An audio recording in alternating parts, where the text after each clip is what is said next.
तो फिर चले अंदर, चांदनी बोली। हाँ हाँ चलो चलते हैं, शीला बोली और सभी धीरे धीरे अंदर जाने लगते हैं। अंदर पहुंचकर अनीता आंटी अपने ड्राइवर को 2 टेबल बुक करने के लिए बोलती है।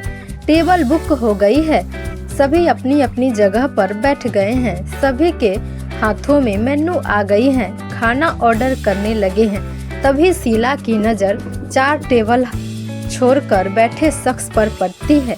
कौन है वो?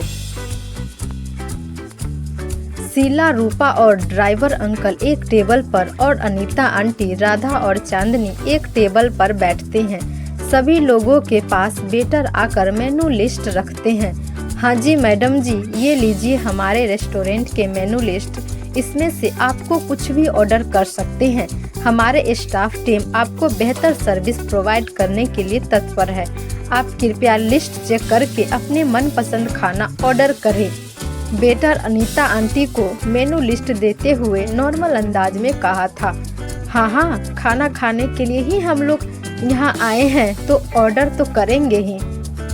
बोलते हुए अनीता आंटी वेटर के हाथों में से मेनू लिस्ट लेकर पढ़ने लगती है। जी जरूर मैडम, वेटर बोलकर दूसरे टेबल के तरफ बढ़ जाता है। चांदनी बेटा बताओ क्या खाओगी, क्या ऑर्डर करें? चांदनी के तरफ देखकर अनीता आंटी चांदनी से पूछती है। आंटी, राधा की भी मर्जी जान लीजिए, वो क्या खाना चाहेगी तो फिर ऑर्डर दे दिया जाएगा। चांदनी मुस्कुराते हुए बोली थी।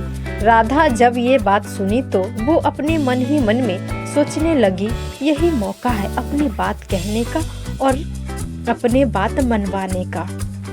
चांदनी दीदी, खाने की सबकी अपनी अपनी पसंद होती है। आंटी जी को कुछ और खाने को मन होगा, मुझे कुछ और आपको कुछ और, तो मैं तो कहती हूँ सभी अपने अपने मन का खाना ऑर्डर करें। और एक बात मैं पहले बता देना चाहती हूँ, खाने का जितना भी बिल आएगा सारा बिल मैं पेमेंट कर रही हूँ और इसमें मैं किसी की भी बात सुनने वाली नहीं हूँ। बोलते हुए राधा के चेहरे पर कोई भी एक्सप्रेशन नहीं थी। ये क्या बात कह रही हो तुम राधा बेटी? अनीता आंटी बोलते हुए राधा को आश्चर्य से देखती है। राधा की बात सुनकर चांदनी समझ गई थी कि वो ऐसा क्यों करना चाह रही थी। सोचकर चांदनी के मन में एक बार फिर से कॉलेज में हुई घटनाएं ताजा होने लगती है। City care hospital. इधर हॉस्पिटल में दयाल सिंह और शारदा देवी रूम के बाहर चेयर पर बैठे हुए डॉक्टर को बाहर निकलने का इंतजार कर रही हैं। दोनों की आंखों में पानी भरे हुए हैं। हमेशा टिप टॉप और एटीट्यूड में रहने वाली शारदा देवी की हालत एकदम से खराब हो गई थी। उसके आंखों से आंसू रुकने का नाम ही नहीं ले रहा था। ऐसा ही हाल दयाल सिंह का भी था। न जाने क्या हुआ है मेरे बेटे को, कैसा है, क्या होगा, मेरा तो जी बहुत घबरा रहा है। रोते हुए शारदा देवी दयाल सिंह को देखते हुए बोली थी। घबराओ नहीं, कुछ भी नहीं होगा मेरे बेटे को, सब कुछ ठीक हो जाएगा। अपनी आंखों में आंसू लिए दयाल सिंह अपनी पत्नी शारदा देवी को साहस बढ़ाते हुए बोला था। मैं कैसे मान लूं कि सब कुछ ठीक हो जाएगा? मेरा हंसता खेलता बेटा हॉस्पिटल के बेड पर पड़ा है, एक झलक देख भी नहीं पाई हूँ उसे। शारदा देवी बोलती है। कमरे का दरवाजा खुलता है और दरवाजे से विशाल बाहर निकलकर आता है। गोविंद और विशाल कमल के पास ही रहता है।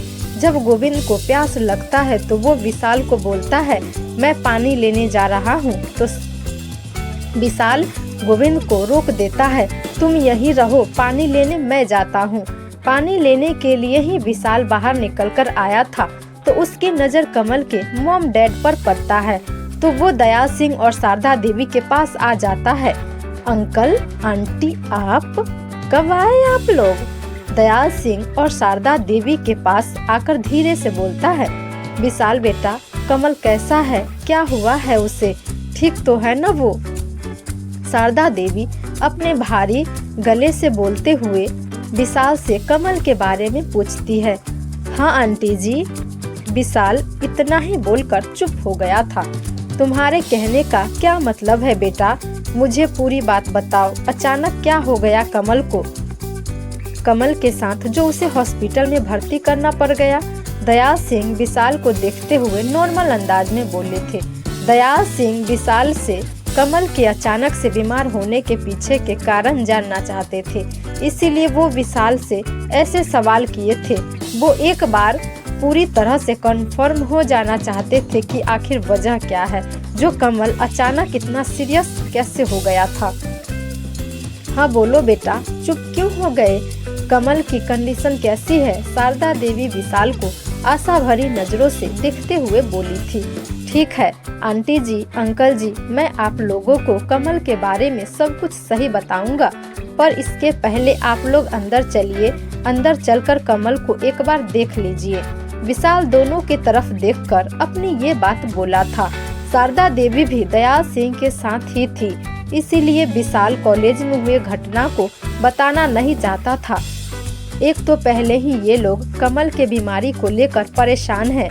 कॉलेज में हुई कमल की पिटाई के बारे में बताकर उन्हें और दुखी करना नहीं चाहता था।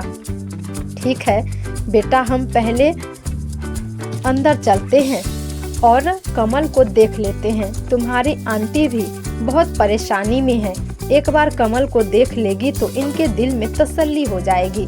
दयाल सिंह विशाल के तरफ देखते हुए बोलते हैं।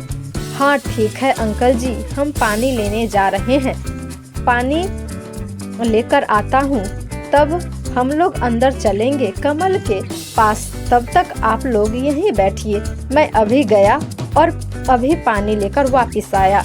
विशाल दयाल सिंह को देखते हुए बोला था। ठीक है बेटा, तुम पानी लेकर आ जाओ, तब हम लोग अंदर चलेंगे। गोविंद भी है यहाँ? दयाल सिंह विशाल से पूछा। हाँ अंकल जी, मैं और गोविंद कमल के साथ ही आए थे हॉस्पिटल में, बोलकर विशाल पानी लेने चला जाता है। पानी लेकर वापस भी आ जाता है और वो दयाल सिंह और उनकी पत्नी शारदा देवी को लेकर वार्ड रूम में भी चला जाता है। रूम के अंदर आने के बाद दयाल सिंह और उनकी पत्नी शारदा देवी का मुंह आश्चर्य से खुला का खुला रह गया था। आखिर क्या देख लिया था दयाल सिंह और शारदा देवी जो उनका मुंह खुला ही रह गया था? और शीला की नज़र जिस शख्स पर पड़ गया था, वो शख्स कौन था? अनीता आंटी खाने में क्या ऑर्डर करने वाली थी? जानने के लिए आगे की कहानी पढ़िए अगले भाग में। प्यार एक एहसास कहानी पसंद आई हो तो लाइक शेयर कमेंट जरूर करें और चैनल को सब्सक्राइब कर दें।